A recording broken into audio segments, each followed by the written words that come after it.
किशोर कुछ ऐसा इंतजाम हो जाए। किशोर कुछ ऐसा इंतजाम हो जाए। जुबां पे राधा राधा राधा नाम हो जाए। किशोर कुछ ऐसा इंतजाम हो जाए। जय श्री राधा कृष्ण। राजा दिलीप ने पूछा, मुने, आप इक्ष्वाकु वंश के गुरु और महात्मा हैं। आपको नमस्कार है। माघ स्नान में संलग्न रहने वाले पुरुषों के लिए कौन कौन से मुख्य तीर्थ हैं? उनका विस्तार के साथ वर्णन कीजिए, मैं सुनना चाहता हूँ। वशिष्ठ जी ने कहा, राजन, माघ मास आने पर बस्ती से बाहर जहाँ कहीं भी जल हो, उसे सब ऋषियों ने गंगा जल के समान बताया है। तथापि मैं तुमसे विशेषत माघ स्नान के लिए मुख्य मुख्य तीर्थों का वर्णन करता हूँ। पहला है तीर्थराज प्रयाग। वे बहुत विख्यात तीर्थ है। प्रयाग सब तीर्थों में कामना की पूर्ति करने वाला तथा धर्म, अर्थ, काम और मोक्ष चारों पुरुषार्थों को देने वाला है। उसके सिवा नैमिषारण्य, कुरुक्षेत्र, हरिद्वार, उज्जैन, सरयू, यमुना, द्वारका, अमरावती, सरस्वती और समुद्र का संगम, गंगा सागर संगम, कांची, त्र्यंबकीर्थ, सप्त गोदावरी का तट, कालंजर, प्रभास, बद्री का आश्रम, महालय, ओंकारेश क्षेत्र, पुरुषोत्तम क्षेत्र, जगन्नाथपुरी, गोकर्ण, भृगुकर्ण, भृगुतुंड, पुष्कर, तुंगभद्रा, कावेरी, कृष्णवेरी, नर्मदा, स्वर्णमुखरी तथा वेगवती नदी। ये सभी माघ मास में स्नान करने वाले के लिए मुख्य तीर्थ हैं। गया नाम को जो तीर्थ है, वे पितरों के लिए तृप्तिदायक और हितकर है। ये भूमि पर विराजमान तीर्थ है, जिसका मैंने तुमसे वर्णन किया है। राजन, अब मानस तीर्थ बतलाता हूँ, सुनो। उनसे भली भांति स्नान करने से मनुष्य परम गति को प्राप्त होता है। सत्य तीर्थ, क्षमा तीर्थ, इंद्रिय निग्रह तीर्थ, सर्वभूता तीर्थ, आर्ज सरलता तीर्थ, दान तीर्थ, दम तीर्थ, संतोष तीर्थ, ब्रह्मचर्य तीर्थ, नियम तीर्थ, मंत्र जप तीर्थ, प्रिय भाषण तीर्थ, ज्ञान तीर्थ, धैर्य तीर्थ, अहिंसा तीर्थ, आत्म तीर्थ, ध्यान तीर्थ और शिव स्मरण तीर्थ, ये सभी मानस तीर्थ है। मन की शुद्धि सब तीर्थों से उत्तम तीर्थ है। शरीर से जल में डुबकी लगा लेना ही स्नान नहीं कहलाता। जिसने मन और इंद्रियों के संयम में स्नान किया है, वास्तव में उसी का स्नान सफल है, क्योंकि वे पवित्र एवं स्नेह युक्त चित्त वाला माना गया है। जो लोभी, चुगलखोर, क्रूर, दंभी और विषय लोलुप है, वे संपूर्ण तीर्थों में स्नान करके भी पापी और मलिन ही बना रहता है। केवल शरीर की मैल छुड़ाने से मनुष्य निर्मल नहीं होता, मन की मैल धुलने पर ही वे अत्यंत निर्मल होता है। जलचर जीव जल में ही जन्म लेते और उसी में मर जाते हैं, किंतु इससे वे स्वर्ग नहीं जाते, क्योंकि उनके मन की मैल नहीं धुली रहती। विषयों में जो अत्यंत आसक्ति होती है, उसी को मानसिक मल कहते हैं। विषयों की ओर से वैराग्य हो जाना ही मन की निर्मलता है। दान, यज्ञ, तपस्या, बाहर भीतर की शुद्धि और शास्त्र ज्ञान भी तीर्थ ही है। यदि अंतकरण का भाव निर्मल हो, तो ये सब के सब तीर्थ ही हैं। जिसने इंद्रिय समुदाय को काबू में कर लिया है, वे मनुष्य जहाँ जहाँ निवास करता है, वहीं वहीं उसके लिए कुरुक्षेत्र, नैमिषारण्य और पुष्कर आदि तीर्थ प्रस्तुत है। जो ज्ञान से पवित्र, ध्यान रूपी जल से परिपूर्ण और राग द्वेष रूपी मल को धो देने वाला है, ऐसे मानस तीर्थ में जो स्नान करता है, वे परम गति को प्राप्त होता है। राजन, ये मैंने तुम्हें मानस तीर्थ का लक्षण बताया। अब भूतल के तीर्थों की पवित्रता का कारण सुनो। जैसे शरीर के कुछ भाग परम पवित्र माने गए हैं, उसी प्रकार पृथ्वी के भी कुछ स्थान अत्यंत पुण्यमय माने जाते हैं। भूमि के अद्भुत प्रभाव, जल की शक्ति और मुनियों के अनुग्रह पूर्वक निवास से तीर्थों को पवित्र बताया गया है। इसलिए भौम और मानस सभी तीर्थों में जो नित्य स्नान करता है, वे परम गति को प्राप्त होता है। प्रचुर दक्षिण वाले अकृष्टोम और आदि यज्ञों से यजन करके भी मनुष्य उस फल को नहीं पाता, जो उसे तीर्थों में जाने से प्राप्त होता है। जिसके दोनों हाथ, दोनों पैर और मन भली भांति काबू में हो तथा जो विद्या, तप और कीर्ति से संपन्न हो, वे तीर्थ के फल का भागी होता है। जो प्रतिग्रह से निर्वित, जिस किसी वस्तु से भी संतुष्ट रहने वाला और अहंकार से मुक्त है, वे तीर्थ के फल का भागी होता है। श्रद्धा पूर्वक एकाग्रचित होकर तीर्थों की यात्रा करने वाला धीर पुरुष कृतघ्न तो भी शुद्ध हो जाता है। फिर जो शुद्ध कर्म करता है उसकी तो बात ही क्या, वे मनुष्य पशु पक्षियों की योनि में नहीं पड़ता, बुरे देश में जन्म नहीं लेता, दुख का भागी नहीं होता, स्वर्गलोक में जाता है और मोक्ष का उपाय भी प्राप्त कर लेता है। अश्रद्धालु, पापात्मा, नास्तिक, संशयात्मा और केवल युक्तिवाद का सहारा लेने वाला, ये 5 प्रकार के मनुष्य तीर्थ फल के भागी नहीं होते। जो शास्त्रोक्त तीर्थ में विधि पूर्वक विचरते और सब प्रकार के द्वंद्वों को सहन करते हैं, वे धीर मनुष्य स्वर्गलोक में जाते हैं। तीर्थ में अर्घ्य और आवाहन के बिना ही श्राद्ध करना चाहिए।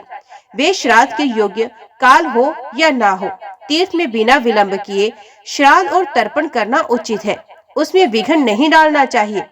अन्य कार्य के प्रसंग से भी तीर्थ में पहुंच जाने पर स्नान करना चाहिए। ऐसा करने से तीर्थ यात्रा का नहीं परंतु तीर्थ स्थान का फल अवश्य प्राप्त होता है।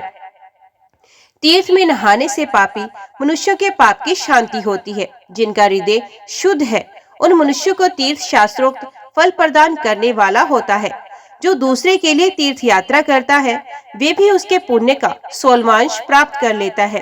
कुश की प्रतिमा बनाकर तीर्थ के जल में उसे स्नान कराए, जिसके उद्देश्य से उस प्रतिमा को स्नान कराया जाता है, वे पुरुष तीर्थ स्थान के पुण्य का 8वां भाग प्राप्त करता है। तीर्थ में जाकर उपवास करना, सिर के बालों का मुंडन कराना चाहिए। मुंडन के मस्तक के पाप नष्ट हो जाते हैं। जिस दिन तीर्थ में पहुंचे उसके पहले दिन उपवास करें, दूसरे दिन श्राद्ध एवं दान करें। तीर्थ के प्रसंग में मैंने श्राद्ध को भी तीर्थ बतलाया। ये स्वर्ग का साधन तो है ही, मोक्ष प्राप्ति का भी उपाय है। इस प्रकार नियम का आश्रय ले माघ मास में व्रत ग्रहण करना चाहिए और उस समय ऐसी ही तीर्थ यात्रा करनी चाहिए। माघ मास में स्नान करने वाला पुरुष सब जगह कुछ न कुछ दान अवश्य करे। बेर, केला और आंवले का फल, सेर भर घी, सेर भर तिल, पान 1 आड़त, 16 सेर चावल, कुम्हड़ा और खिचड़ी, ये 9 वस्तुएं प्रतिदिन ब्राह्मणों को दान करनी चाहिए। जिस किसी प्रकार हो सके माघ मास को व्यर्थ नहीं जाने देना चाहिए तथा माघ स्नान करने वाले पुरुष को यथाशक्ति शौच संतोष आदि नियमों का पालन करना चाहिए। विशेषतः ब्राह्मण और साधु सन्यासियों को पकवान भोजन कराना चाहिए। जाड़े का कष्ट दूर करने के लिए बोझ के बोझ सूखे काठ दान करें। रुई भरा अंगा, शया, गद्दा, यज्ञोपवीत, लाल वस्त्र, रुईदार रजाई, जायफल, लरौ, बहुत से पान, विचित्र विचित्र कंबल, हवा से बचाने वाले गृह, मुलायम जूते और सुगंधित उपटन दान करें। माघ स्नान पूर्वक घी, कंबल, पूजन सामग्री, काला अगर, धूप, मोटी बत्ती वाले दीप और भांति भांति के नैवेद्य से माघ स्नान जनित फल की प्राप्ति के लिए भगवान माधव की पूजा करें। माघ मास में डुबकी लगाने से सारे दोष नष्ट हो जाते हैं और अनेकों जन्मों के उपार्जित संपूर्ण महापाप तत्काल विलीन हो जाते हैं। ये माघ स्नान ही मंगल का साधन है। यही वास्तव में धन का उपार्जन है तथा यही इस जीवन का फल है। भला माघ स्नान मनुष्यों का कौन कौन सा कार्य नहीं सिद्ध करता। ये पुत्र, मित्र, कलत्र, राज्य, स्वर्ग तथा मोक्ष का भी देने वाला है। ओम नमो भगवते वासुदेवाय नमः। अभी हम श्रवण करते हैं श्री वामन अवतार कथा अध्याय 6। यूं तो लोभ और भय जीव की दुर्बलता है और ये भगवत स्वरूप के अज्ञान एवं उनके प्रेम के अभाव में ही पनपती और फलती फूलती है। परंतु यदि इसका सद उपयोग किया जाए तो इसकी दुर्बलता के द्वारा जीव अपना परम कल्याण साधन कर सकता है। पापों से भय, नरक का भय, मृत्यु का भय, भगवान का भय, स्वर्ग का लोभ, वैकुंठ का लोभ, परमानंद का लोभ, मोक्ष का लोभ एवं भगवत प्रेम का लोभ, ये सब के सब साधना में लगाकर जीव को परम गति, परम कल्याण की सब और ले जाता है। इसी से शास्त्रों में भी इनके लिए प्राप्त स्थान है और बहुत सी बातें रोचक एवं भयानक ढंग से कही गई हैं, परंतु इनसे जीव जगत का महान लाभ है। अतः इन्हें यथार्थ के रूप में मानना ही सर्वोत्तम है। अब बलि के अंतकरण की दूसरी ही दशा है। संपत्ति, पद, बल, मान, मर्यादा आदि के नाश की आशंका तथा विश्वास से उनके अभिमान मद नष्ट हो गए हैं। ये सब मेरा है, मैं इसका स्वामी हूँ, इस प्रकार की ममता तथा अज्ञान लापता हो गए हैं। ये सब भगवान का है, सारे जगत का है। ना जाने कब किस रूप में वे आ जाए, कहीं प्रमादवश उनका अपमान न हो जाए, इस प्रकार के भाव उनके हृदय में उठा करते हैं। बड़े बड़े यज्ञ, दान आदि भगवान की प्रसन्नता के लिए ही करते ही रहते हैं। कहीं भगवान प्रसन्न हो जाए या आ जाए तब तो क्या पूछना है, इस प्रकार के भाव उनके हृदय में उठा करते हैं। बलि में जो एकाएक इतना परिवर्तन हो गया, इसका कारण उनकी अपने दादाजी भक्तराज प्रहलाद पर श्रद्धा ही थी। कुछ ना हो, केवल पूर्व पुरुषों पर श्रद्धा हो, संतों का विश्वास हो तो सब कुछ हो सकता है। बलि में ये बात थी और पूर्ण रूप से थी। अतवे बलि जिनके अभिमान की सीमा न थी, जो भगवान को भी अपने सैनिकों से निर्बल बताते थे, आज इस प्रकार पानी पानी हो गए हैं। नर्मदा के तट पर एक भृगुकुश नाम का स्थान है। आज वहाँ अपने पुरोहित भृगुवंशी शुक्राचार्य निरीक्षण में बलि ने एक महान यज्ञ का आयोजन किया। ऋत्विज, ब्रह्मा आदि यज्ञ के अपने अपने काम में लगे हैं। बलि अपनी धर्म पत्नी विंध्यावली के साथ ब्राह्मणों के आदेश अनुसार काम कर रहे हैं। संपूर्ण यज्ञशाला चरु, पूरा डाश आदि यज्ञ सामग्रियों से भरी हुई है। कहीं दरिद्रों को अन्न बांटा जा रहा है, कहीं भोजन कराया जा रहा है, कहीं बहुमूल्य वस्त्र दिए जा रहे हैं। बड़ा कोलाहल है, बड़ा उत्साह, बड़ी स्फूर्ति है। कई दैत्यों के मन में बड़ी आशंका है कि दैत्यराज बलि ये सब क्या कर रहे हैं, इतने खुले हाथ से ये सारी संपत्ति क्यों लुटा रहे हैं। त्रिलोकी के स्वामी तो है ही, अब और क्या चाहते हैं। जिनके मन में भगवान की प्रसन्नता या निष्काम भाव की कल्पना तक नहीं हो सकती, ऐसे लोग भी संसार में बहुत से रहते हैं। ब्राह्मणों की वेद ध्वनि, लोगों की जय जय ध्वनि के बीच बलि को सूचना मिली कि एक बड़े तेजस्वी वामन ब्रह्मचारी आ रहे हैं। उनके तेज और प्रभाव को बात सुनकर बलि ने सोचा कि संभव है भगवान ही आते हों, परंतु वे तो इंद्र के सहायक है ना, तो क्या वे मुझे मारकर इंद्र को राज्य देंगे। हाँ, भगवान यदि अपने हाथों मारे भी तो मैं हमारा कल्याण हो जाएगा। उनके हाथों किसी की हानि तो हो ही नहीं सकती। दादाजी ने ऐसा ही कहा था, पर ये क्या निश्चय है वही है। वे ना हो तो भी हमें सावधान रहना चाहिए, ना जाने वे किस वेश में आ जाए। दूर से ही उनके ज्योतिर्मय मुखमंडल को देखकर यज्ञ के सब सदस्य प्रभावित हो गए। सबने आगे जाकर उनका स्वागत किया और यज्ञशाला में ले आकर उन्हें सर्वोच्च आसन पर बैठाया। बलि और विंध्यावली ने अपने हाथों उनके चरण धोकर चरणामृत लिया एवं विधि पूर्वक उनकी पूजा को। और उस समय वामन भगवान की छवि बड़ी भली लगती थी। प्रकाशमान मुखमंडल, सर पर बिखरी हुई जटाएं, कंधे पर पीला वस्त्र, गले में यज्ञोपवीत, बगल में मृग चर्म, कमर में मूंछ की मेखला और पास ही रखे हुए छत्र एवं सजल कमंडलू शोभा पा रहे थे। पूजा हो जाने के पश्चात बलि ने प्रार्थना की कि द्विजराज ब्रह्मचारिणी, आपके शुभ आगमन से हमारी यज्ञ भूमि पवित्र हो गई। आज मुझे ऐसा अनुभव हो रहा है मानो ब्रह्म ऋषियों की तपस्या ही मूर्तिमान होकर आई है। आपके तेज, आपके प्रभाव से मेरे पितर तृप्त हो गए, मेरा कुल पवित्र हो गया। आपके शुभ आगमन से, आपको चरण धूलि से मेरा गृह पवित्र हो गया। आपके चरणामृत से मेरे पाप धुल गए, मैं पवित्र हो गया। ब्राह्मण देवता अब प्रसन्न होकर मेरी कुछ सेवा स्वीकार करें। आपको जिस वस्तु की आवश्यकता हो, धन, भूमि, गो, हाथी, घोड़े, कन्या आदि निसंकोच मुझसे मांग सकते हैं। आवश्यकता ना हो तो भी मुझ पर कृपा करके इस सेवक को कृतार्थ करने के लिए ही कुछ स्वीकार करें। ब्राह्मण कुमार, आप इस यज्ञ के समय अवश्य कुछ न कुछ ग्रहण करें। मैं आपके चरणों में कोटि कोटि नमस्कार करता हूँ। बलि की इस धर्मानुकूल, उदारता युक्त और मधुर प्रार्थना को सुनकर वामन भगवान बहुत प्रसन्न हुए।